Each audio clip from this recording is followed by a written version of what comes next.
బాచీరావు ఏ స్కూల్కి వెల్కమ్ అండి. ఈరోజు మన కరెంట్ అఫైర్స్ వీడియోలో ప్రపంచ వెదురు దినోత్సవంగా సెప్టెంబర్ 18న నిర్వహిస్తూ ఉన్నారు.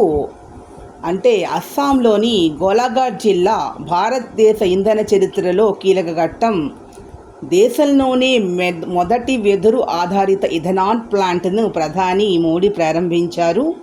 2040 నాటికి ఏటా 3% అనేది ఇంధనాన్ని ఉత్పత్తి చేస్తుంది. ఆర్థిక పర్యావరణ పరంగా ప్రయోజనాలు చేకూరుతాయి. ఈ ప్రాజెక్ట్ వల్ల అస్సాం గ్రామీణ ఆర్థిక వ్యవస్థకు 200 కోట్ల మేర లబ్ధి కలుగుతుంది. 10 సంవత్సరాలలో పెట్రోల్ ఇంధనాలు కలపడం వల్ల ₹1,00,000 కోట్ల ఆదాయం అనేది ఇండియాకు కలిగింది.